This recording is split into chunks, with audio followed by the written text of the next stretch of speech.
les grands personnages et les grands explorateurs ont traversé cette même région. Je parle de Magellan, Francis Drake, James Cook, Robert Fitzroy, Charles Darwin, ils étaient tous là. C'est un jeune capornier qui n'arrête pas de traîner. La curiosité est un vilain défaut. Nous sommes au bout du monde, à l'extrême sud du continent sud-américain, en terre de feu. Si les éléments le permettent, nous atteindrons le mythique Cap Horn. Sidonie Bonnec, Thomas Hugues. On commence déjà à parler du Cap Horn qui nous fascine. Ce matin, le Vendée Globe a enregistré un nouveau Cap Hornier. Nandorfa, c'est le skipper du Spirit of Hungary. Il a passé le Cap Horn à 7h38 et les minutes comptent, évidemment, heure française. C'est le 8e navigateur de la course à accomplir cet exploit. Le Cap Horn, le Graal des marins, l'enfer sur terre. On a eu envie, à la curiosité, d'en apprendre plus.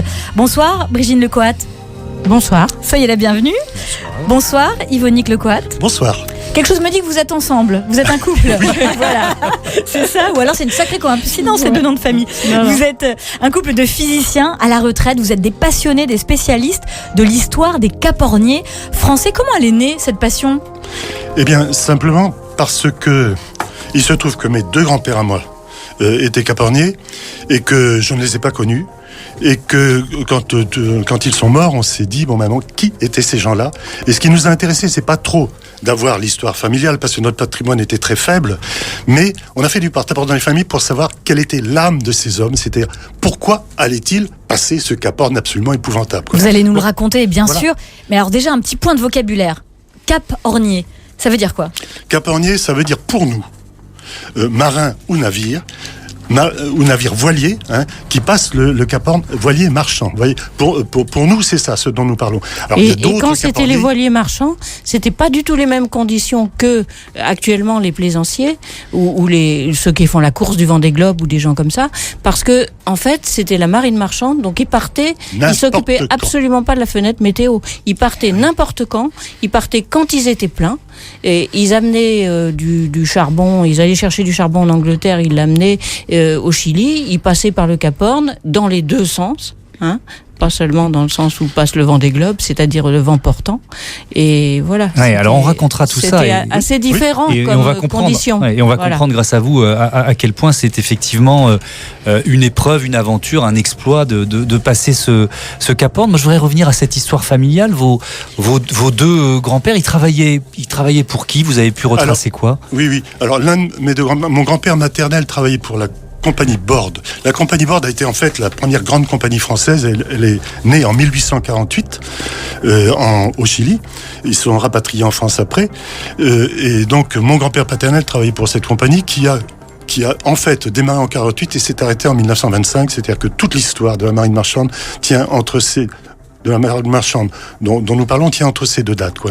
Ils les ont racontés, ces passages du Cap Horn. Mais moi je les ai pas connus. Oui, je sais, mais dans l'histoire familiale, ça aurait pu se transmettre. Non, le patrimoine, parce que notre famille était très dispersée, si vous voulez, le patrimoine, je n'en ai pas trouvé. Et c'est un peu ce qui a motivé le fait que nous ayons fait du porte-à-porte pour aller trouver dans les autres familles ce qu'on n'avait pas dans la nôtre, quoi. On a fait 10 ans d'enquête avant de faire nos livres. Oui, alors, avant de sortir ce gros bouquin au Chasse-Marée, quoi, qui s'appelle Cap Hornier français, le premier tome. Alors, premier tome, ça veut dire qu'il y en aura d'autres et que c'est une histoire. Plein de belles histoires. Ah non, d'accord.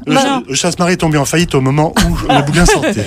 Notre deuxième bouquin, même chose, donc on n'a pas de chance avec nos livres. Ce que je vous propose, c'est que... Mais là, on en parle ce soir, donc vous voyez, la chance revient. Avant de raconter ces aventures incroyables, on va déplier une carte comme ça, immense, et on va essayer de situer le Cap Horn.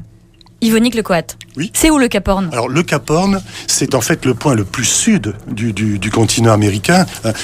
Oui, c'est ça. C'est au bout de la pointe sud du continent. Donc la pointe sud de l'Amérique du Sud, le Chili finalement. Oui, le sud du Chili, même le sud de la Terre de Feu, si vous voulez. En fait, c'est une espèce de petit îlot un peu plus loin. Voilà. Et c'est presque le dernier îlot que l'on franchit avant de passer dans le Pacifique.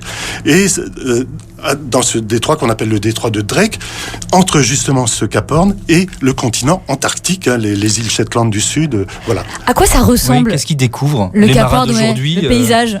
Et vos grands-parents. Alors les marins d'aujourd'hui.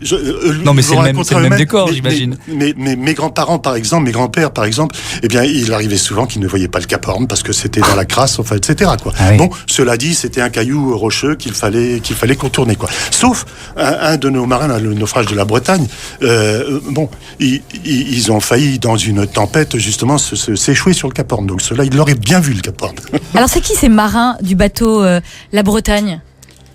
Ah, vous voulez qu'on parle de ça? Avec plaisir. Allez-y, hein. Bon, c'est un des trois mâts donc de compagnies qui sont nées à la fin du siècle. Hein. Bon, il y a eu création dans le port de Nantes, enfin Nantes et Saint-Nazaire, d'une centaine de voiliers tout d'un coup comme ça, quoi. Et des voiliers qui se sont mis donc à naviguer pour aller dans le Pacifique.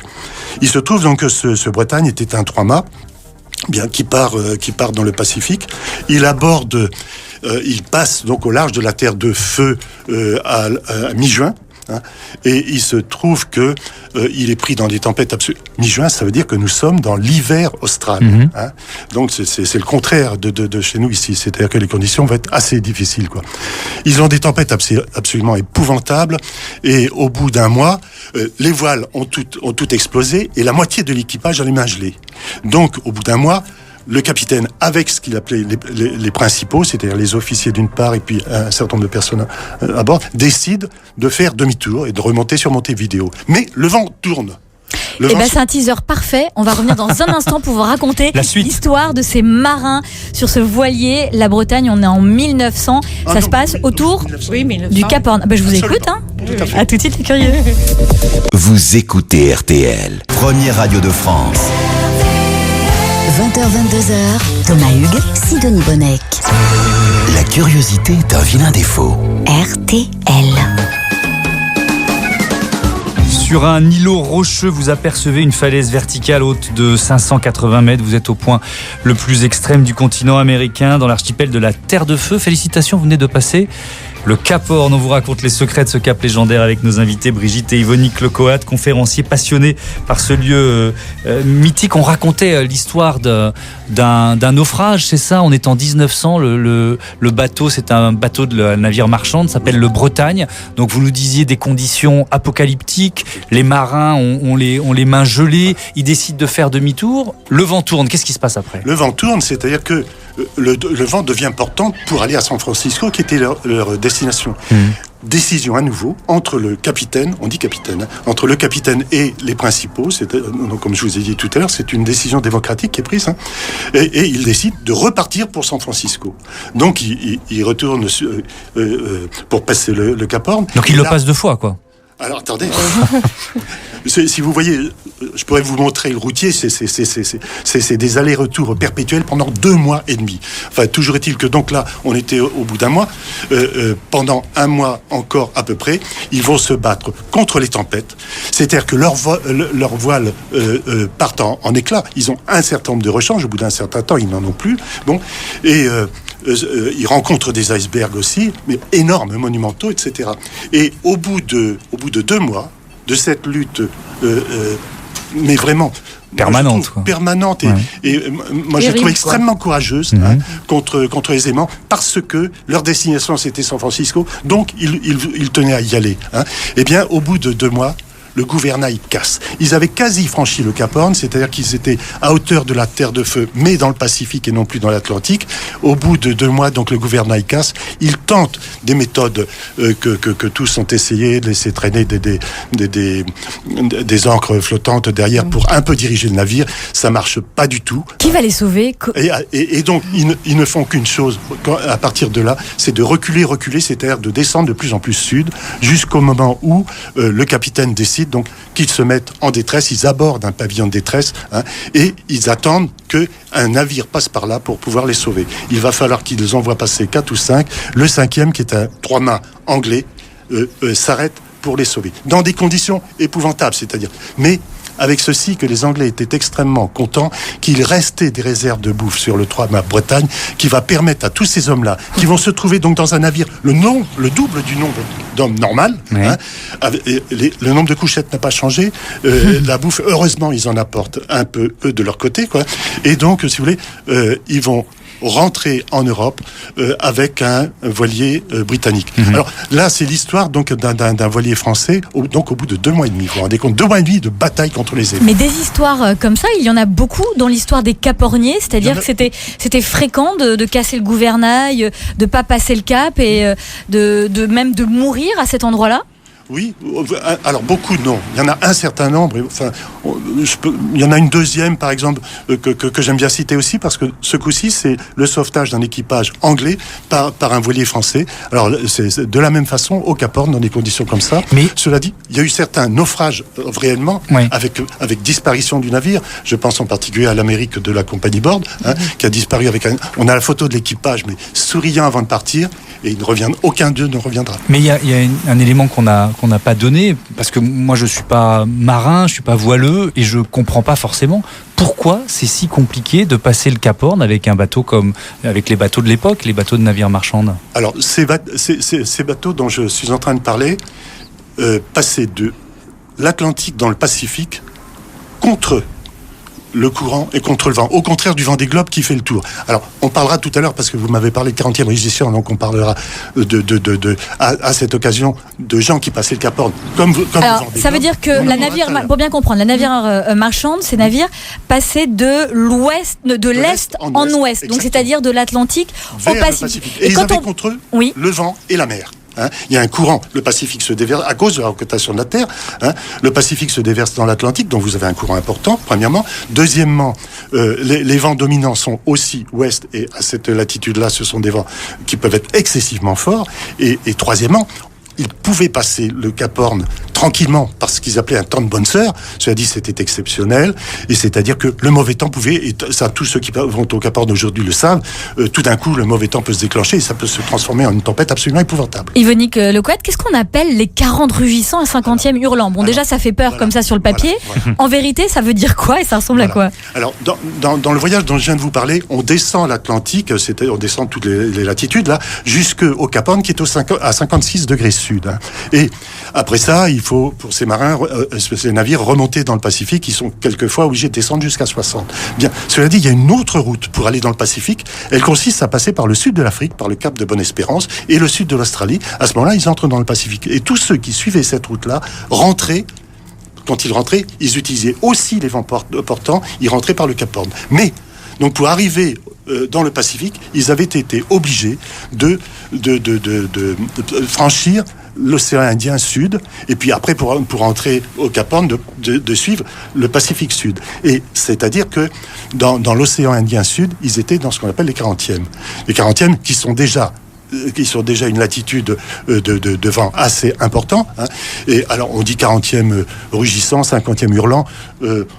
On m'a dit qu'on disait aussi 60e mugissant. Donc, si vous voulez, ça veut dire que ce sont des zones de vent très fort, mais aussi où on peut rencontrer des glaces. Pourquoi il s'appelle, Brigitte Lecouette, pourquoi il s'appelle Cap Horn?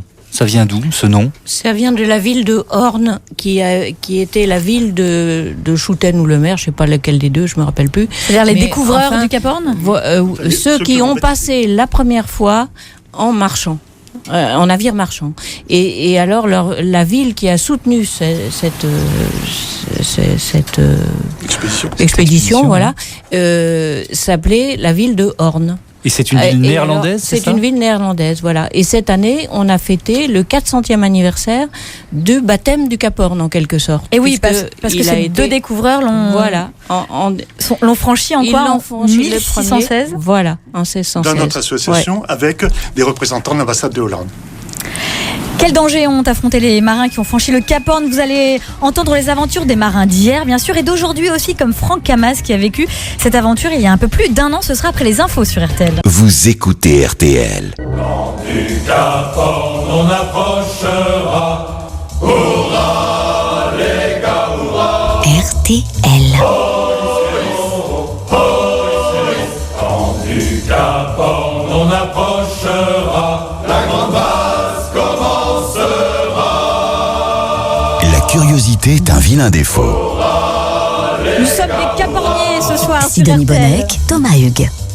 Et nous sommes fiers, on affronte les 40e. Petite chanson de marin, ça vous plaît, vous? Ah, j'adore, vous avez vu, j'ai mis mon t-shirt de marin, Oui, ma c'est marinière. bien, très, très On jolie marinière affronte rouge et blanche. les 40e rugissants et les 50e hurlants, franchir le Cap Horn. On vous raconte son enfer et sa beauté aussi. Et ces marins très courageux qui l'affrontent depuis 400 ans. Pour nous guider, les conférenciers Brigitte et Yvonique Lecoat et le navigateur et skipper Franck Hamas au téléphone avec nous. Bonsoir Franck. Bonsoir. Bonsoir. On est ravis de vous retrouver au micro de la curiosité. Combien de fois vous avez franchi le Cap Horn ? J'ai passé 3 fois sur des bateaux à chaque fois différents, même si la première fois, en fait, je l'ai passé en 3 temps distincts parce que on tirait des bords avec un grand trimaran de 100 pieds, Groupama 3, et puis c'est très rare, mais on est passé face au vent. Donc c'était dur. Alors que d'habitude, c'est des grands vents portants, mais là, il n'y avait pas trop de vent. Mais du coup, on a tiré 3 bords et finalement, on a passé 3 fois la même longitude. Donc, on n'avançait pas très vite. Et c'était quand même la première fois pour moi de passer aussi près de ce rocher magnifique. Qu'est-ce que vous avez vu alors ? C'était quoi le paysage que vous aviez sous les yeux, Franck Hamas, ce Cap Horn que vous voyez pour la première fois ? C'est assez sombre en fait. Forcément, on est dans des latitudes très sud. Les lumières sont fantastiques, mais le rocher du Cap Horn lui-même est noir. Et puis ce qu'on voit aussi beaucoup, c'est les neiges qui sont derrière. Il y a des très hauts sommets avec toute la cordillère des Andes qui se jettent dans l'océan. Donc on voit pratiquement avant les sommets enneigés, avant de voir le Cap Horn qui a cette forme que tout le monde connaît parce qu'on a vu tous des images du Cap Horn. Donc moi, quand je l'ai vu la première fois, je l'ai reconnu immédiatement. C'est forcément des images qui nous hantent quand on est enfant et qu'on rêve de faire des tours du monde et d'affronter ces 40e et d'être libéré par ce Cap Horn. Et donc c'est très très reconnaissable. Et voilà, c'est une délivrance. C'est la première fois qu'on voit la Terre depuis une vingtaine, 25 jours. Puisqu'on est autour de l'Antarctique lorsqu'on fait ce genre de course. Et puis voilà, c'est l'occasion de voir enfin la Terre après le départ et ça fait forcément chaud au cœur et c'est une véritable étape de franchise pour tous les Franck Hamas, il y a un rituel justement chez les marins quand on passe le Cap Horn. Il y en a beaucoup avec les anglo-saxons. La deuxième fois que je l'ai passé, c'était avec un équipage avec beaucoup d'anglo-saxons, des néo-zélandais, suédois. Et alors eux, ils fument des gros cigares. Alors moi, je l'ai pas fait ça. Et ensuite, ils boivent du whisky, je crois. Donc ça, on a fait une petite tournée. Ils avaient pris une petite bouteille dans leurs affaires. Et puis on a fait une belle photo en face du Cap Horn avec pour certains un gros cigare dans la bouche. Franck Hamas, vous l'avez passé 3 fois le Cap Horn. La dernière fois, c'était en novembre 2015. C'était à l'occasion de quelle course et comment ça s'est passé, cette dernière rencontre ? Ah oui, c'était pas du tout une course en fait. C'était une expédition qu'on m'a proposé de faire avec mon partenaire. Donc ils m'ont demandé qu'est-ce qui te ferait rêver. J'ai dit ce qui me ferait rêver, c'est passer une semaine autour du Cap Horn. Et avec un bateau particulier qui était un bateau volant, mais tout petit en fait. C'est un bateau quasiment de plage de 20 pieds sur lequel on est deux équipiers. Et je voulais passer pour la première fois le Cap Horn avec un bateau qui vole. Et on a réussi. C'était marrant parce que je l'ai fait avec un amateur éclairé, pas du tout un compétiteur, et c'était pas du tout dans un cadre d'une régate. Donc voilà, j'ai pu prendre du temps, observer le Cap Horn sur la face nord, la face sud, parce qu'on est resté 4 jours à attendre les bonnes conditions météo sur l'île qui est juste au nord du Cap Horn. On était au mouillage dans une baie complètement déserte, à part quelques pingouins et quelques phoques. Et ensuite, il y a eu le jour où la météo nous a ouvert les portes et on a pu faire le tour du Cap Horn. On a volé juste au pied du rocher. C'était la première fois, évidemment, je voyais le Cap Horn d'aussi près. On a fait le tour, on est reparti dans le nord. Et c'est vrai que c'est quelque chose que j'avais envie de faire parce que les 2 fois précédentes, on est en course, on passe à fond à côté. Et malheureusement, on peut pas profiter de ces merveilleux décors qu'il y a derrière le Cap Horn et de cette vie qui est qui est très rude, on la sent très rude, hein, quand on passe, il fait froid, il y a de la mer, les conditions météo elles sont très très changeantes. Des fois il y a du soleil et puis 15 minutes après c'est de la grêle et de la neige avec 50 nœuds de vent. Et c'est très très particulier comme région, mais du coup ça devient très attachant aussi. Franck Camas, nos invités ici en studio, Brigitte et Yvonique Lecoat, nous racontent l'histoire des marins de la marine marchande qui passaient ce Cap Horn dans des conditions parfois apocalyptiques et très difficiles parce qu'ils luttaient contre le courant et contre le vent. C'est un peu ce que vous nous avez décrit tout à l'heure. Ces conditions-là, elles sont particulièrement dangereuses ? Là-bas, tout a une échelle impressionnante. La taille des vagues, la puissance du vent, les températures. Alors, quand on fait des courses autour du monde, on a l'habitude d'y aller dans le bon sens, c'est-à-dire d'ouest en est. Mais les marins de commerce, il y a quelques siècles, il n'y a pas si longtemps d'ailleurs, qui allaient de New York à San Francisco et lorsqu'il n'y avait pas le canal de Panama, devaient passer par ce fameux Cap Horn. C'est pour ça qu'il y a eu cette légende et c'était le point le plus sud. Donc il fallait affronter les vents de face et le courant aussi qui est. Et ça, c'est une épreuve de marin, c'est une épreuve particulièrement difficile. Ouais, il faut être extrêmement patient et vivre dans un confort très relatif et parfois ça mettait un mois à avoir l'opportunité de passer. Les conditions sont très difficiles et la porte n'est pas ouverte très souvent et avec des bateaux qui remontaient très très mal au vent à l'époque, je peux vous dire qu'ils faisaient des bords carrés et le Cap Horn ils le voyaient pendant très très longtemps et leur rêve c'était de voir le Cap Horn derrière eux et c'était pas évident. Franck Camas, avant de se quitter, votre prochain défi c'est quoi ? Moi, c'est des courses beaucoup plus courtes. C'est la Coupe de l'América, alors sur des bateaux extrêmement rapides, mais assez loin du Cap Horn, et ça sera aux Bermudes dans quelques mois maintenant, dans 4 mois.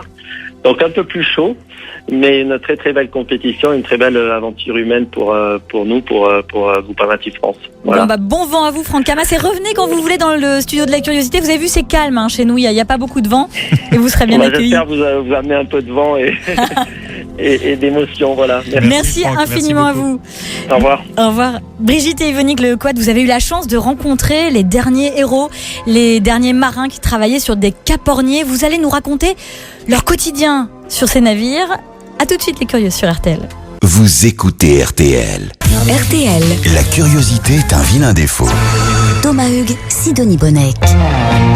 Alors qu'un 8e navigateur du Vendée Globe vient de franchir ce matin le Cap Horn, on vous raconte l'histoire de ce bout de terre tout au sud, ce bout de terre qui attire à folle les marins depuis 4 siècles avec nos invités Brigitte et Yvonique Lecoat. Vous êtes passionné depuis des années pour l'histoire de ces équipages, de ces bateaux de navires marchands qui transportaient quoi, tiens, d'ailleurs, dans ces bateaux ? Très souvent, enfin à la fin du 19e et pendant tout le début du 20e, ils ont transporté du charbon de Grande-Bretagne, qui était le seul pays qui en produisait industriellement à l'époque, qui a servi à industrialiser toute la côte pacifique, en particulier les États-Unis, ce qui nous a étonné au départ. On apportait du charbon aux États-Unis, d'une part, et au retour, ils rapportaient des pondéreux du même type, c'est-à-dire du nitrate du Chili, qui servait d'engrais d'une part, et d'autre part, qui servait pour les poudres explosifs, ce qui va être très important quand la guerre de 14 va arriver. Ils ont transporté donc des matériaux excessivement importants, et d'autre part, ils transportaient aussi des céréales pour nourrir l'Europe. Voilà. Et ces céréales venaient d'Australie, venaient de Californie. Ils transportaient aussi du bois qui venait un peu plus au nord de l'Oregon. Ça veut dire que la découverte de ce Cap Horn en 1616, donc il y a 400 ans, a libéré complètement le commerce mondial. On fait route vers les États-Unis, on fait route d'Europe vers l'Orient, c'est ça ? Et là se déplacent des épices et des trésors fabuleux. C'est exact. Alors Brigitte vient de me dire que j'ai oublié la Nouvelle-Calédonie avec du minerai de nickel, évidemment. Voilà. Mais vous avez raison, ça est libéré. Alors cela dit, le commerce dont nous parlons va être libéré. Il va falloir attendre 200 ans pour qu'il soit libéré parce que les Espagnols avaient une mainmise sur l'ensemble de la côte pacifique de l'Amérique, du Mexique jusqu'à la Terre de Feu. Il va falloir attendre la libération de tous ces pays, c'est-à-dire dans les années 1810-1820, pour que le commerce se développe Et puis, ça a explosé au moment de la découverte de l'or en 1848 à San Francisco, quoi. Et là, c'est devenu, donc, le Cap Horn est devenu un grand passage maritime entre l'Atlantique et le Pacifique. Alors, pour ceux qui nous rejoignent, vous êtes passionné pour cette histoire parce que, Yvonique, dans votre histoire personnelle, vos deux grands-parents étaient caporniers, faisaient ce métier de marin de marine marchande. Vous ne les avez pas connus, ces deux grands-pères. Oui. Et donc, vous êtes parti à la recherche de caporniers. Vous avez pu en rencontrer notamment un certain Joseph. C'est quoi son histoire ? Son histoire, bon, c'est comme celle des autres. Ce qui nous a étonnés, c'est qu'ils nous ont tous raconté la même chose. C'est que, en fait, leur premier passage du Cap Horn était en fait un voyage initiatique. C'est-à-dire que ils partaient jeunes là-bas, mais ils avaient malgré tout le courage d'y aller. Mais ce qu'ils nous ont tous expliqué, c'est que tout le monde avait peur. Tout le monde avait peur, du capitaine jusqu'au mousse. Il n'y en avait pas un qui n'avait pas peur. Mon grand-père paternel est allé jusqu'à jeter des médailles miraculeuses dans la mer au Cap Horn pour la calmer. Vous voyez donc dans quel état de transe ils étaient. Et puis un capornier dont on raconte l'histoire de temps en temps disait ils sont tous frères devant le Cap Horn qui les attendent. Ça montre un peu l'angoisse de tous ces gens-là par rapport à cette mer qui peut être dans un état épouvantable, qui peut être aussi très calme, tant de bonne sœur. Ça veut dire que la nature, la violence de cette nature mettait un peu tout le monde au même niveau, c'est ça ? De solidarité. Et justement, ils nous ont dit il fallait le courage individuel, c'est-à-dire celui donc de le passer, mais celui d'y revenir aussi.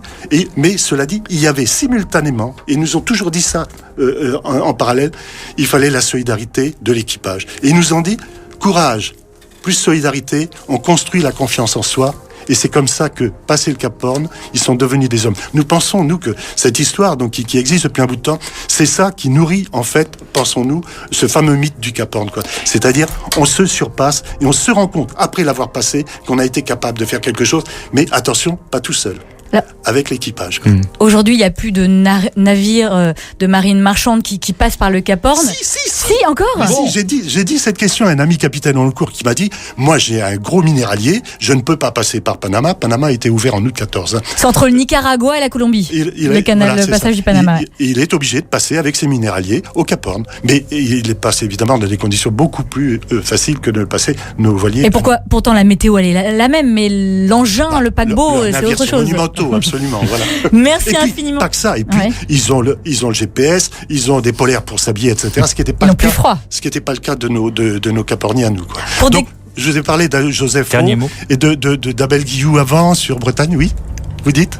Mais on voulait vous saluer déjà et vous remercier et renvoyer nos auditeurs à la lecture de vos livres. Cap Horn, une vie, un mythe, c'est chez Pascal Gallaudet, éditeur, et puis Capornier français, mémoire de marin des voiliers de l'armement. C'est aux éditions Ouest France. Merci beaucoup à tous les deux. Merci à tous les deux. Tout de suite. Merci à vous de nous avoir invités. Merci. Vous écoutez RTL.